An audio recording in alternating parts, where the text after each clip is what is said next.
বন্দে মাতরম। হাজার বছরের পরাধীনতার শৃঙ্খল ভেঙে আজ সময় এসেছে আমার জাতির মুক্তির পথে এগিয়ে যাওয়ার। রাষ্ট্রসংঘ অনেক বড় সুন্দর নাম, পৃথিবীর মানুষ যার উপরে ভরসা করে। কিন্তু বিশ্বের মানুষের কাছে আমি প্রশ্ন রাখছি, সত্যি কথা বলুন তো, এই রাষ্ট্রসংঘ আমার মানুষের জন্য কোনো সুবিচার করেছে? তারা যাদের একটাই কাজ বিশ্বের মানবাধিকার রক্ষা করা, পৃথিবীর সবচেয়ে বড় মানবাধিকার সমস্যা আমার ওই বাংলাদেশের হিন্দু ভাই বোনেদের সমস্যা, অথচ সেই জন্মলগ্ন থেকে রাষ্ট্রসংঘ আমার বাংলাদেশি হিন্দু ভাই বোনদের জন্য একটি বাক্য তারা কখনো খরচও করেনি। তারা হিসাবই জানে না, হয়তো লক্ষের হিসাব বা কোটির হিসাব। এই হিসাব রাষ্ট্রসংঘের কর্মীরা যে জানে তা তারা প্রমাণ দিতে পারেনি। কেননা ওই যে প্যালেস্টাইনে মাত্র কয়েক লক্ষ মানুষের জন্য তারা বিশ্বব্যাপী কাজ করে যাচ্ছে, আমি তার বিরোধিতা করছি না। সেই কাজ মানবাধিকার সমস্যার সমাধানের জন্য তারা করেছে, তার জন্য তাদের সাধুবাদ। কিন্তু রাষ্ট্রসংঘের সেই সমস্ত কর্মী বাহিনীকে, রাষ্ট্রসংঘের মহাসচিবকে আমি প্রশ্ন করে যাচ্ছি, আপনারা কি লক্ষের হিসাব আর কোটির হিসাব আপনারা রাখেন, জানেন?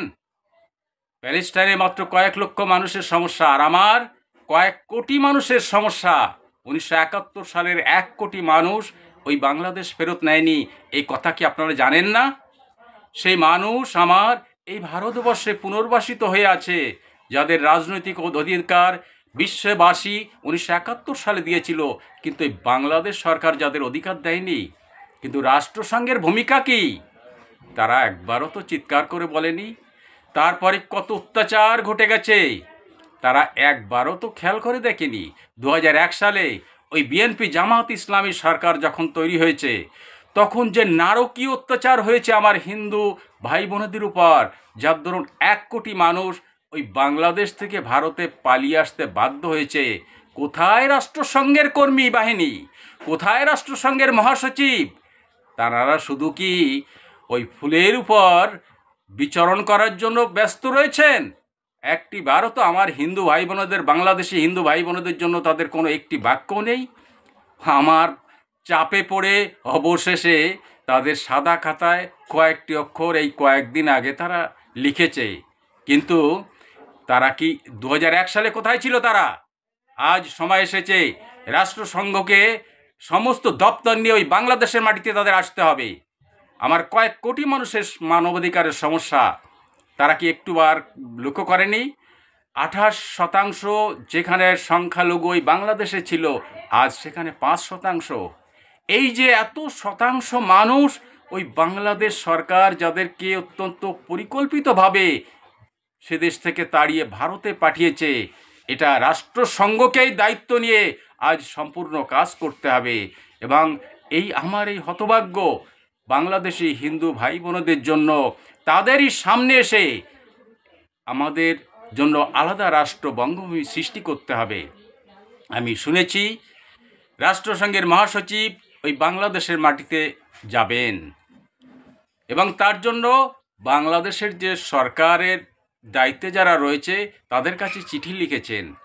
আমি রাষ্ট্রসংঘের মহাসচিব মহাশয়কে প্রশ্ন করছি, আপনি বাংলাদেশে যাবেন ভালো কথা, কিন্তু যে বাংলাদেশ ভেঙে 1982 সালের 25শে মার্চ স্বাধীন বঙ্গভূমি তৈরি হয়েছে, সেই বঙ্গভূমির রাষ্ট্রপতিকে আপনি তো একটি চিঠি দেননি। ওই বাংলাদেশ এবং বঙ্গভূমি রাষ্ট্রে ওখানে আপনি যাবেন, কিন্তু আমাকে কোনো চিঠি না দিয়ে আপনি ওখানে যাচ্ছেন, এটা আপনার পক্ষে শোভনীয় নয়, এটা সাংবিধানিক বিষয়ও নয়। তাই আমি আপনাকে পরিষ্কারভাবে বলছি, রাষ্ট্রসংঘের বুক থেকে অথবা বাংলাদেশের মাটিতে গিয়েই আপনি সম্পূর্ণরূপে ঘোষণা করবেন বাংলাদেশ এবং বঙ্গভূমি দুটি আলাদা স্বাধীন রাষ্ট্র। আমি লক্ষ্য করলাম বাংলাদেশের মাটিতে নাটকের আর শেষ নেই। এখন দেখছি কিছু নাবালকদের তারা ওই বাংলাদেশের মানুষ তারা রাজনীতিতে নামিয়েছে।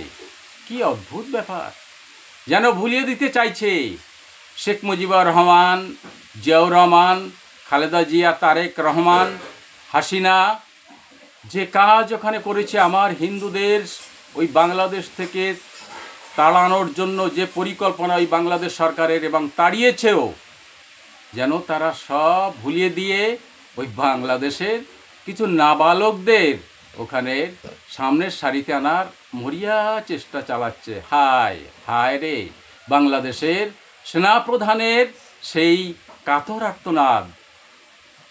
আজ সেই দিনের কথা, যে কথা আমি আগেই বলেছিলাম, আজ ভারতবাসীর, বিশ্ববাসীর এই কথা স্মরণের রাখার প্রয়োজন এবং গবেষণার প্রয়োজন। 5ই আগস্ট শেখ হাসিনা যখন ওই বাংলাদেশ ত্যাগ করেন, তখন সেনা প্রধানের সঙ্গে হাসিনার বৈঠকের মূল নির্যাস কী ছিল, এবং বাংলাদেশের সেনাপ্রধান আমেরিকায় গিয়ে শেখ হাসিনার পুত্রের সঙ্গে কি বৈঠক করেছিলেন দীর্ঘ সময় ধরে, আজ সে কথা বিচার্য বিষয়, গবেষণার বিষয়। তাই বাংলাদেশ সেনাপ্রধানের সেই বক্তব্য যেন হাসির পাত্র হয়ে দাঁড়িয়েছে। আজ বুঝেছে যে বাংলাদেশ থাকছে না, বাংলাদেশের অখণ্ডতা রক্ষা হচ্ছে না।